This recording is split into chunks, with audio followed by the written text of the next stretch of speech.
तो हेलो दोस्तों, आज हम लोग पुष्पा पुष्पी पादन में लैंगिक जनन आज पढ़ेंगे। यानी आज हम लोग पूरा एक वीडियो में फूल के बारे में पढ़ेंगे। फूल में कितना भाग होता है और फूल कैसे निषेचन करता है, ये सब।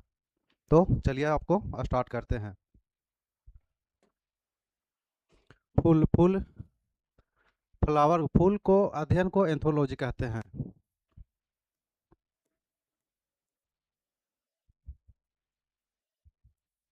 फूलों के अध्ययन को एंथ्रोलॉजी कहते हैं।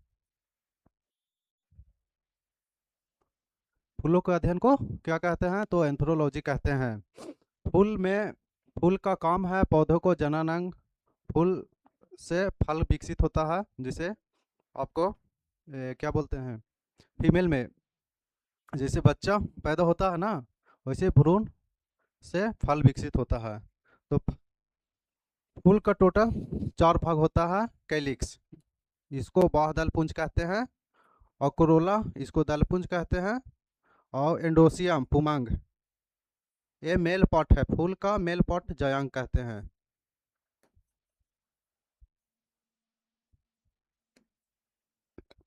एंडोसियम पुमांग को मेल भाग कहते हैं। गोइनोसियम जयांग, ये फीमेल पार्ट हो गया।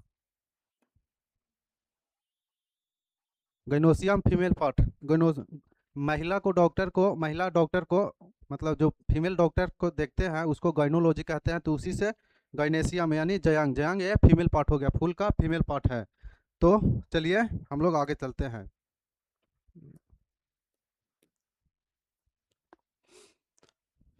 देखिए यहाँ पर इसको, ये आप दिख रहा होगा, इसको प्रिंट बोलते हैं।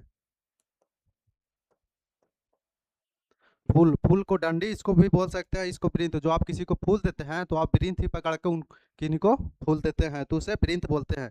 यहाँ पर देख सकते हैं, ये गोल टाइप के दिख रहा होगा, इसको पुष्पासन बोलते हैं। पुष्पासन मतलब थैलेमस, इसको थैलेमस यानी पुष्पासन बोलते हैं।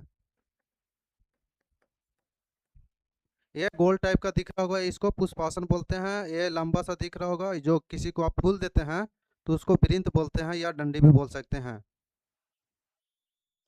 ये हो गया आपका फूल का। इसी पर ये फूल आकर टिका रहता है, पुष्पासन। इस पे आके फूल टिका रहता है। हम लोग यहाँ ये आपको दिख रहा होगा हरा कलर का, इसको बाह्य पुंज बोलते हैं। बाह्य पुंज,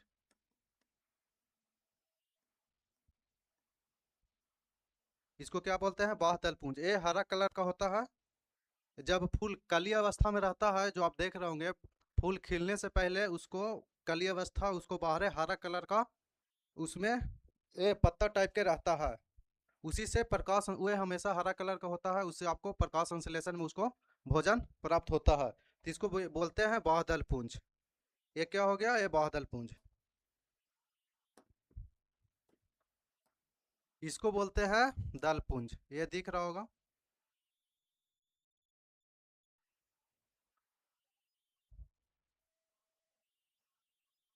इसको बोलते हैं दल पुंज। दल पुंज ये कलर में होता है। जैसे लाल, आप गुलाब के फूल देख रहे होंगे, सफ़ेद भी होता है, हरा भी होता है, लाल भी होता है। तो ये फूलों को भंवरों को आकर्षण करने के लिए रंगीन होता है। जैसे लाल पीला हरियर, आप जब रोड पर देखते होंगे, चलते होंगे, तो लाल पीला हरियर देखते होंगे, तो थोड़ा सा तो मन में कुछ होता ही होगा। तो वो आकर्षण उसी को बोलते हैं। तो ये दल पुंज, ये रंग कीटों को, भंवरों यानी उनको आकर्षण करने के लिए इसी में सुगंध होता है। आप जब फूल को सूंघते हैं ना, तो इसी में दलपुंज में ही सुगंध आता है। जो फूल रात में खिलते हैं उसमें ज़्यादा सुगंध आता है, क्योंकि रात में तो ये कलरफुल दिखेगा नहीं भौरों को, तो वो सुगंध से ही आते हैं। तो आप देख सकते हैं बाह्य दलपुंज किसे कहते हैं। तो ये जो दिख रहा है बाहरी, एक कलर रंगीन टाइप को, ये आकर्षण करने का काम करता है बाहरी दलपुंज। यहाँ पे बाह्य दलपुंज, ये सुरक्षा कवच टाइप का होता है बाह्य दलपुंज। और दलपुंज का काम है भंवरों को आकर्षित करना, ये रंग बिरंग का होता है। तो यहाँ पर देखिए फिर से बताते हैं। ये हो गया आपका प्रिंट।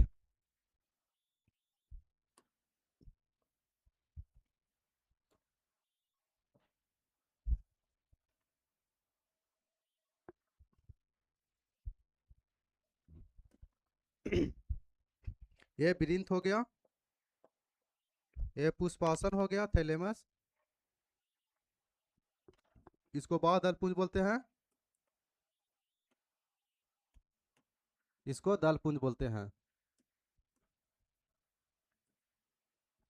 तो इसको वृंत बोलते हैं, इसको पुष्पासन बोलते हैं, जो उस पे पुष्प आसन होता है इसे बाह्यदलपुंज बोलते हैं, इसे दलपुंज बोलते हैं। आप लोग को बता दिया है कि बाह्यदलपुंज सुरक्षा यानी प्रोटेक्शन का काम करता है। बाह्यदलपुंज जो बाहर रहता है वो फूलों को प्रोटेक्शन करता है। और ये कलरफुल दलपुंज ये भौरों को आकर्षण करता है। तो आप इस पे नहीं जाइएगा, आकर्षण आप जो रोड पर देखते हैं उस लाल पीला हरियर, तो उस पे आकर्षण पे नहीं जाइएगा। तो इसमें आप हम लोग ये आप पुंकेसर देख रहे हैं, ये पराग कोष हो गया, ये पराग कण। तो यहाँ पर आप देखिएगा, ये डंडी दिख रहा होगा आपको, इसको पुंकेसर बोलते हैं। इस ये पुंकेसर बोलते हैं, ये आप जो डंडी दिख रहे हैं पुंकेसर, क्या है, पुंकेसर। यानी ये जो डंडी दिख रहे हैं ये पुंकेसर है। क्या है, पुंकेसर। इसको इसको इंग्लिश में फिलामेंट भी बोलते हैं।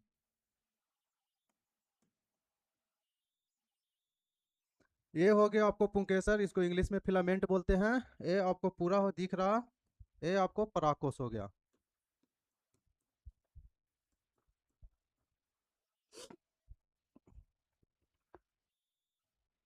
ये फिलामेंट हो गया, ये परागकोश हो गया, यानी एंथर, इसको इंग्लिश में एंथर बोलते हैं। और जो ये बीच में कण दिख रहा है इसको पराग कण बोलते हैं। ये बाहरी बाहरी आपको छोटा छोटा कण दिख रहा होगा, इसको पराग कण बोलते हैं। इसको इंग्लिश में पॉलीग्राम बोलते हैं, पॉलीग्राम। तो आप यहाँ पे देखिए, पुमंग यानी मेल का पार्ट हो गया, ये फूल का मेल का पार्ट। इसमें तीन होते हैं, पहला पुंकेसर, दूसरा परागकोश, ये परागकण। ये डंडी दिख रहा है, ये पुंकेसर हो गया यानी फिलामेंट। इसमें ये गोल गोल दिख रहा है, इसमें परागकोश, परागकोश में ही परागकण होता है। ये इसमें डॉट डॉट दिख रहा होगा, तो ये आपको परागकण है। तो चलिए आपको हम फीमेल पार्ट बताते हैं। जयांग यानी ये फीमेल पार्ट हो गया, गोइनोसियम बोलते हैं, ये गोइनोसियम। गोइनोसियम में भी तीन भाग होता है, जैसे में वर्तिकाग्र हो गया, वर्तिका और अंडाशय ओवरी। तो आप यहाँ पर देख सकते हैं, इसको ये मुंह यानी लास्ट में है ना, इसको जो इसको वर्तिकाग्र बोलते हैं।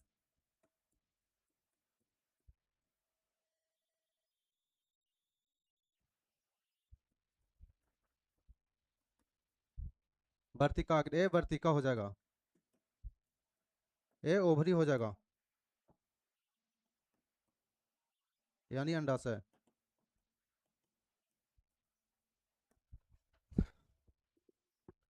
वर्तिका को स्टाइल बोलते हैं और स्टिग्मा बोलते हैं वर्तिकाग्र को इंग्लिश में। तो फीमेल पार्ट में तीन भाग होते हैं, पहला ओवरी हो गया, दूसरा वर्तिकाग्र वर्तिका हो गया, तीसरा वर्तिकाग्र हो गया। इसको ये ओवरी हो गया जो बीच में, और ये जो नली टाइप के दिख रहा होगा इसी से परागकण होते हुए अंडाशय तक पहुंचता है, तो ये वर्तिकाग्र ऊपर में ही हो गया। ये बीच वाला नली को वर्तिकाग्र वर्तिका कहते हैं और ऊपर को वर्तिकाग्र कहते हैं। तो आप यहाँ पर देख सकते हैं, मेल में तीन पार्ट हो जाएगा, ऊपर सबसे ऊपर वर्तिकाग्र, फिर उसको नीचे वर्तिका, फिर सबसे नीचे अंडाशय जहाँ निषेचन होता है। तो चलिए निषेचन आगे चलते हैं, यानी फर्टिलाइजेशन।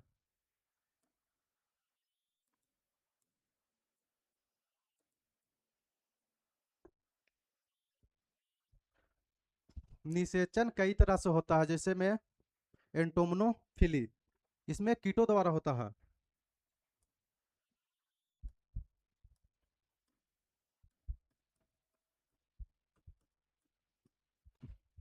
और निथोलॉजी इसमें पक्षियों द्वारा होता है। एमिनोफिलो इसमें हवा द्वारा होता है, हवा यानी वायु। हाइड्रोफिली ये जल द्वारा होता है। और जियोफिली ये जंतुओं द्वारा होता है, जंतुओं या जानवरों।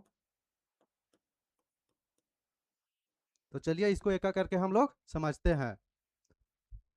एंटोमोफिली मतलब कीटों द्वारा कैसे होता है। तो आप देखते होंगे भौरा, ये तितली है। क्या है? तितली। तितली जब तितली जब एक फूल से दूसरे फूल पर जाता है, तो जब वो एक फूल से दूसरे फूल तक जाता है तो वहां पर देखते हैं कि इसको पैर में, ये पैर में बैठा ना, तो इसमें पराग कण सट जाते हैं। जब दूसरे फूलों पर जाते हैं तो वर्तिका से होते हुए अंडाशय तक पहुंचता है। वो आगे चलकर निषेचन करता है, जो निषेचन के बाद भ्रूण, भ्रूण के बाद फल में विकसित हो जाता है इम्ब्रो से। तो आप यहाँ पर देख सकते हैं एंटोमोफिली में इसे कीटों द्वारा होता है। फूलों में दलपुंज जो आकर्षण करता है वो कीटों को आकर्षण करने का काम करता हो, तो वो कीट होता है जिसे मतलब ज्यादा करके भौरा, आप लोग गाना सुने होंगे, भौरों ने खिलाया फूल, ये गाना आपको हिंदी में मिल जाएगा। तो यही है कि भौरा एक फूल से दूसरे फूल पर जाता है तो वो आगे चलकर निषेचन का काम करता है। ये ऑर्थिनोलॉजी ये पक्षियों द्वारा होता है। पक्षी एक पेड़ से दूसरे पेड़ पर उड़ते रहते हैं, तो उसको पैरों में या चोंच में किसी तरह से फंस जाता है, तो वो उस समय निषेचन कर लेता है। एनीमोफिली ये हवा द्वारा कैसे होता है, जैसे मक्का हो गया। मक्का आपको तुम मतलब मक्का एक दो उसमें कीटों द्वारा कितना होगा आप लोग समझ सकते हैं कि पूरा खेत में बीघा के बीघा, 10 कट्ठा 15 कट्ठा, देहात में ऐसा ही बोलते हैं उसको। तो उसमें उतना संभव नहीं है कीटों के द्वारा, तो उसमें हवा के द्वारा होता है। जब हवा चलता है तो इधर से इधर एक दूसरे से सट के फर्टिलाइजेशन करते हैं। जैसे धान के खेत हो गया, बल्क में होता है तो उतना तो कीट भी नहीं होते हैं। तो इस तरह का उसमें हवा द्वारा होता है। हाइड्रो जैसे जल, जलीय पौधे। अब कमल, कमल में ये कीट द्वारा फर्टिलाइजेशन होता है। तो इसको कमल ये ना कि कमल देखे तो जल में होता है तो जल मार दिया, नहीं, वो कीटों द्वारा होता है। तो जिसमें जलीय फूल हो गया उसमें जल द्वारा होता है। जू जंतुओं द्वारा कैसे होता है, जब आप पार्क में जाते होंगे, ये दिख रहा है पीछे कौची है, ये पार्क का फ्लावर है, यानी फूल। जब आप पार्क में जाते होंगे तो चलते होंगे, तो ऐसे ऐसे करते करते चलते हैं ना आप लोग, तो इससे क्या होता है कि आपको कण एक दूसरे में सट के उससे भी फर्टिलाइजेशन होता है। तब यही है, आप समझ सकते हैं पार्क में घूमने जाते हैं वो कि आप लोग कैसे चलते हैं। तो यही है कि जंतुओं द्वारा, जैसे रिफ्रेशिया सबसे बड़ा फूल हो गया, वो हाथियों द्वारा फर्टिलाइजेशन होता है। जैसे हाथी फूल को रस चूसता है, वो 40 किलो के आसपास, सबसे बड़ा फूल रिफ्रेशिया है जो 40 किलो के आसपास होता है, तो हाथियों द्वारा होता है। हाथी फूल को रस चूसता है, उसको थुथुर देखते हैं, वो थुथुर में वही दूसरा जाके फूल में थुथुर मतलब संपर्क में आता है, तो उससे भी फर्टिलाइजेशन होता है। परागन दो तरह का होता है, एगो सोल पोलिनेशन होता है, क्रॉस पोलिनेशन होता है। परागन, परागन,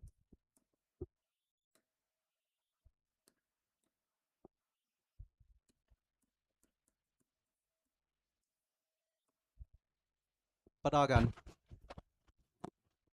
परागन दो तरह का होता है, एगो सेल्फ पोलिनेशन,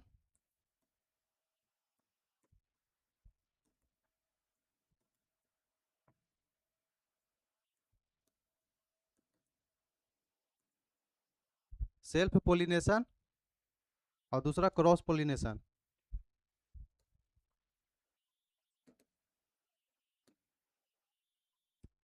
इसको हिंदी में बोलते हैं स्वपरागन और परपरागन।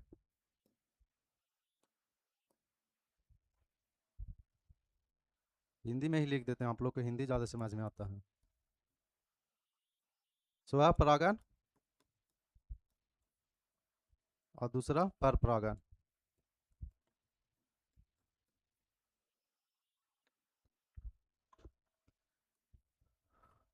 परागन, तो परागन दो तरह का होता है, एगो सेल्फ पोलिनेशन, एगो क्रॉस पोलिनेशन। तो स्वपरागन एक ही पेड़ में जिसे मतलब आपको यह फूल हो गया,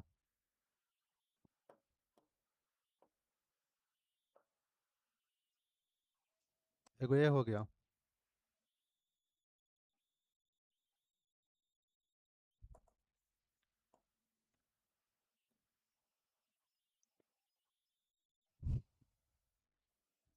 तो ये आपको पुंकेसर हो गया, ये परागकोश, ये आपका परागकण हो गया। ये आपको वर्तिका हो गया, वर्तिकाग्र हो गया, वर्तिका हो गया, ये ओवरी हो गया। स्वपरागन में आपको देखिए यहाँ पे ये पराग कौन है, ये वर्तिकाग्र। पराग कौन से वर्तिकाग्र तक पहुंचना ये परागन कहलाता है। क्या? पराग कौन, पराग कण वर्तिकाग्र तक पहुंचना क्या कहलाता है, परागन कहलाता है। तो पराग कण वर्तिकाग्र तक पहुंचना परागन कहलाता है। जिसे आप देखिए यहाँ, ये हो गया आपको पराग कण और ये हो गया वर्तिका। इसको अच्छा से बना देते हैं, ठीक लग रहा है? चलिए ठीक है, कोई दिक्कत ना है। ते वर्तिकाग्र मतलब पराग कण को वर्तिकाग्र तक पहुंचना परागन कहलाता है। तो परागन दो तरह का होता है, एगो सेल्फ पोलिनेशन, एगो क्रॉस पोलिनेशन। तो ये एक फूल है, ये देखिए विरिंत हो गया, ये पुष्पासन हो गया, ये ओवरी हो गया, ये वर्तिका वर्तिका हो गया, वर्तिकाग्र हो गया। तो एक फूल है, इसी फूल का परागकण इसी फूल से परागन होकर फर्टिलाइजेशन यानी निषेचन करता है, उसको स्वपरागन कहते हैं। और यहाँ पर देख सकते हैं, ये फूल हो गया, ये परागकण हो गया, ये दूसरा फूल हो गया, ये पुष्पासन हो गया, ये आपका विरिंत हो गया। ये एक फूल हो गया, एक दूसरा फूल हो गया। यहाँ से आपको जाकर इस वर्तिकाग्र तक पहुंचकर परागन कर लाता है, तो पर परागन होता है। जैसे मतलब नहीं होता है, दूर का ढोल सुहावन होता है, आप लोग को पता होगा, दर देहात में बोला जाता है। जैसे एक ही गांव में शादी कीजिएगा आप, तो आपका उस तरह का इंटरेस्ट नहीं आएगा। जैसे मतलब आप दूसरा जगह शादी कीजिएगा तो डीजे हो गया, इशू हो गया, ये हो गया पूरा, मतलब आप समझ सकते हैं। तो ये दूर सबसे अच्छा इसमें पर परागन होता है, जो क्रॉस पोलिनेशन होता है, उसमें सबसे अच्छा फूल होता है, एक दूसरे से अगर मतलब विकसित नया टाइप का होता है, वेरिएशन बोलते हैं जिसको, आप समझ सकते हैं। तो ये एक फूल से दूसरे फूल में परागन होने से ये पर परागन होता है। तो चलिए अब हम लोग आप लोग को बताते हैं निषेचन कैसे होता है, चलिए आगे।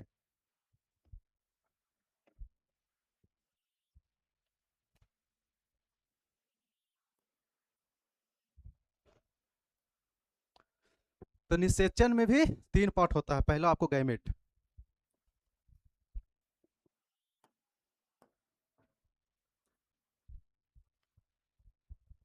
गैमेट यानी युग्मक, ये पहला हो गया, ये दूसरा हो गया जाइगोट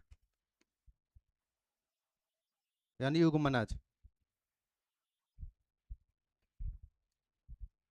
युग्मनज, गलती लिखा गया, युग्म, ये हो गया युग्मनज। और तीसरा हो गया एम्ब्रो, इम्रो यानी भ्रूण।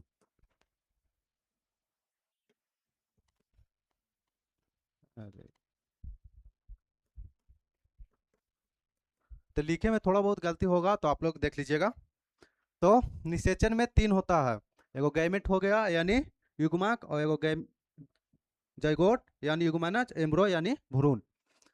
तो गैमेट, गैमेट सिंगल होता है, जैसे मेल का स्पर्म और फीमेल का ओवम, ये मेल गैमेट हो गया, ये फीमेल गैमेट हो गया, तो ये गैमेट अलग हो गया। जाइगोट जब मेल का स्पर्म और फीमेल का ओवम यानी दोनों मिलता है तो फर्टिलाइजेशन करता है, तो उसके बाद ये जाइगोट का निर्माण होता है, जो आगे चल के भ्रूण, भ्रूण के बाद वह बच्चा में विकसित हो जाता है। तो इसमें ये हो गया गैमेट, युग्मक और जाइगोट यानी युग्मनज, और एम्ब्रो यानी भ्रूण। तो आप देख सकते हैं गैमेट यानी गैमेट सिंगल सिंगल होता है, जो जाइगोट यानी दोनों को मिलने से जाइगोट का निर्माण होता है, और भ्रूण, भ्रूण जाइगोट के बाद वह भ्रूण में विकसित हो जाता है, और भ्रूण से ही फल में फिर विकसित हो जाता है, और मानव में भ्रूण के बाद वह बच्चा विकसित होता है। तो आप देख सकते हैं, जब पराग कण वर्तिकाग्र तक परागन करता है, तो वर्तिकाग्र से चलकर वर्तिका होते हुए ये अंडाशय तक पहुंचता है, ये आपको अंडाशय हो जाएगा। तो चलिए आपको हम निषेचन बताते हैं डिटेल से। तो यहाँ वर्तिकाग्र से पराग कण बहुत सारे पराग कण लाकर वर्तिकाग्र तक छोड़ देता है, और वर्तिकाग्र से दो ही, सिर्फ दो ही पराग कण ये नीचे आ पाता है, वर्तिका वर्तिका से होते हुए दो ही पराग कण आने का रास्ता होता है। और अंदर अंडाशय में तीन ओवरी होता है। तो परागकण ओवरी में दो ही पहुंचते हैं, और पहले से ही ओवरी में तीन अंडाशय होता है। तो ये देखिए, एक अंडा, एक परागकण और एक ओवरी मिलकर एम्ब्रॉय का निर्माण करते हैं यानी भ्रूण। एक परागकण एक ओवरी मिलकर भ्रूण का निर्माण करते हैं जो आगे चलकर फल में विकसित हो जाता है। तो आप देखिए यहाँ पर एक परागकण और एक अंडाशय मिलकर क्या एम्ब्रो यानी भ्रूण का निर्माण करता है। एक परागकण एक ओवरी मिलकर भ्रूण यानी एम्ब्रॉय का निर्माण करता है। बाकी बच गया एक और परागकण और ये दो ओवरी, तो ये दोनों मिलकर भ्रूण कोश का निर्माण करता है, मतलब एंडोस्पर्म।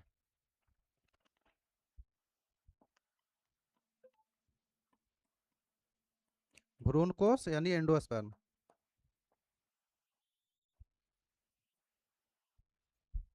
तो आप देख सकते हैं इसका क्या काम है।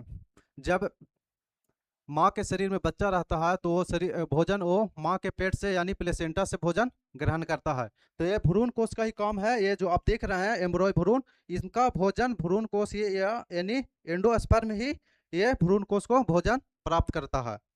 तो ये भ्रूण है जो भ्रूण कोश से ही भोजन को ग्रहण करता है और बाद में जाके फल विकसित हो जाता है, तो ये एंडोस्पर्म खत्म हो जाता है। तो आप यहाँ पर देख लिए बढ़िया श्री गैमेट, गैमेट सिंगल होता है, जैगोट मिलने के बाद जैगोट यूमरेज का निर्माण होता है, एम्ब्रॉय जैगोट के बाद भ्रूण में विकसित हो जाता है। जब परागन आपको वर्तिकाग्र से होते हुए वर्तिका होते हुए से ओवरी में पहुंचता है तो दो परागकण पहुंचता है, उसमें एक परागकण और एक ओवरी मिलकर भ्रूण का निर्माण करते हैं और एक परागकण और दो ओवरी मिलकर भ्रूण कोश यानी एंडोस्पर्म का निर्माण करते हैं। एंडोस्पर्म का काम है भ्रूण यानी एम्ब्रॉय का भोजन देना, एम्ब्रॉय का भ्रूण एंडोस्पर्म का काम है और बाद में एंडोस्पर्म खत्म हो जाता है, भ्रूण के बाद फल में विकसित हो जाता है। तो आगे हम लोग फल के बारे में पढ़ेंगे, यहाँ तक हम पढ़ लिए। चलिए एक बार और रिकॉल करवा देते हैं टोटल्स।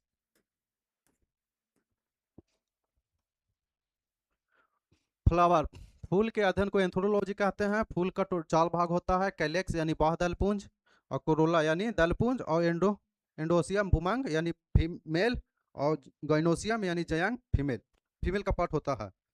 यहाँ पर पढ़े मेल में कितना भाग होता है। मेल में तीन भाग होता है, पुंकेसर, परागकोश और ये परागकण। और ये आपको दिख रहा होगा, ये आपको हो गया परागकोश, पुंकेसर हो गया, ये परागकोश हो गया। इसमें जो दिख रहा है दोनों टाइप के वो परागकण हो गया। ये परागकण आपको यहाँ पर दिख रहा होगा। तो चलिए आगे चलते हैं। ये हो गया फीमेल का पार्ट। फीमेल में जयांग यानी गैनोसियम, गैनोसियम में तीन भाग होता है, एक ओवरी यानी अंडाशय, दूसरा वर्तिका यानी स्टाइल, या तीसरा वर्तिकाग्र यानी स्टिग्मा। ये आपको ओवरी हो गया, ये आपको वर्तिका हो गया, ये आपको वर्तिकाग्र हो गया।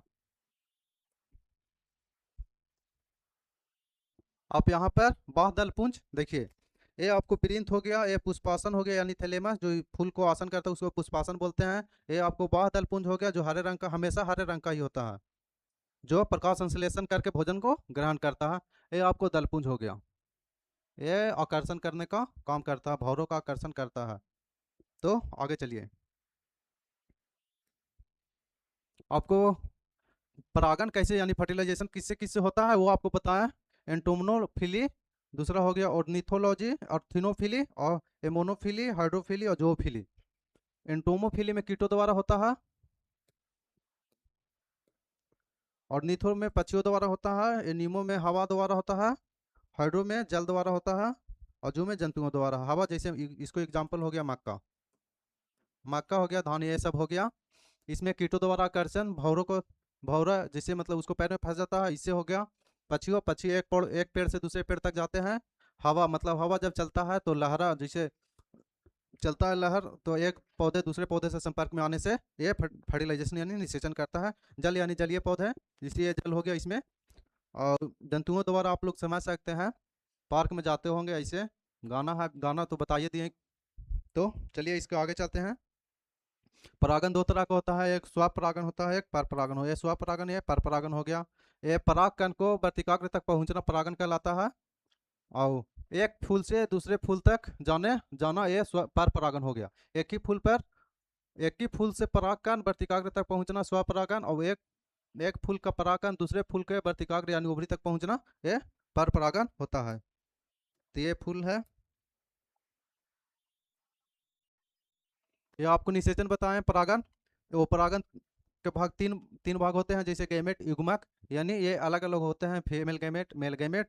उसके बाद जैगोट का निर्माण होता है, जब दो गैमेट यानी मेल का स्पर्म और फीमेल का ओवरी दोनों मिलते हैं तो ये जाइगोट का निर्माण करता है। उसके बाद भ्रूण, भ्रूण के बाद बच्चा यानी मानव में बच्चा, और फल में ये फल फल विकसित होता है।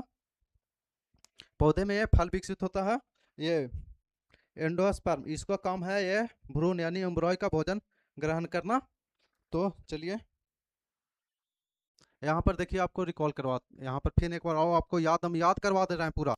ये आपको प्रिंट हो गया, ये आपको पुष्पासन हो गया, ये बाह दल पुंज हो गया, ये दलपुंज हो गया, ये आपको केसर हो गया, ये पराग कोष हो गया। इसमें जो दाना दाना टाइप के दिख रहा होगा, ये पराग कण हो गया।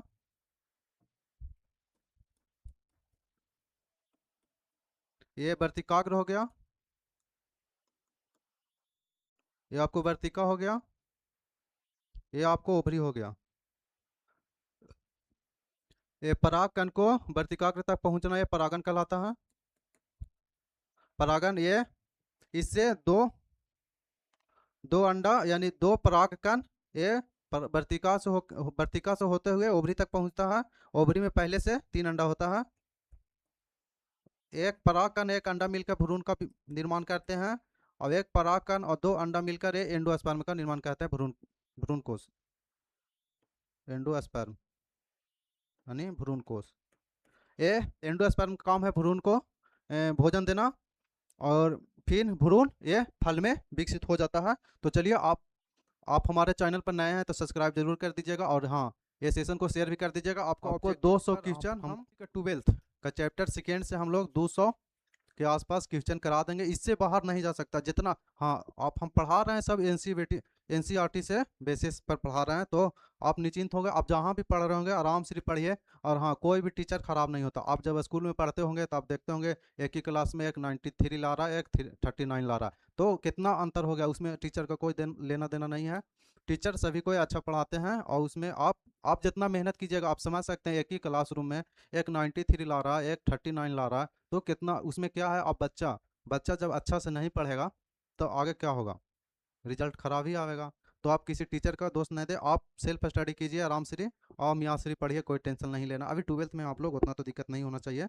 लेकिन हाँ, अगर अभी आप बढ़िया से तैयारी नहीं करते हैं तो आगे चलकर बहुत ज़्यादा नुकसान हो। जब आप जनरल कंपटीशन में जब आप जनरल कंपटीशन में जाइएगा तो वहाँ आप कंपटीशन देखिएगा बहुत ज़्यादा। इस बार इधर तो बहुत ज़्यादा कंपटीशन हो गया है। आपको एक एक क्वेश्चन का वहाँ पर महत्व पता चलेगा। अभी तो आप लोग 12th में हैं तो उतना नहीं पता चलेगा। अब जो जनरल कंपटीशन, आपको सीनियर जो भैया ये सब हैं उनको से पूछिएगा जनरल कंपटीशन कितना टफ है। तो आप ये नहीं कि अभी मौज कर लिए और फिर बाद में पढ़ लेंगे, ऐसे बाद में पढ़िएगा। लेकिन जो आपको 5 साल 6 साल जो आगे तैयारी में लगेगा, आप अभी से तैयारी कीजिएगा तो ये तैयारी आपको बहुत ज़्यादा आगे चलकर कम पड़ेगा। तो आप 1 साल 2 साल में आप सक्सेस हो जाइएगा। नहीं तो फिर वही है, आप नहीं पढ़िएगा तो दिल्ली गुजरात लोहा फैक्ट्री है, ये है, आप जाइए। तो आप इस सब पर ध्यान दीजिए, आप आराम से पढ़ाई कीजिए। चलिए, धन्यवाद।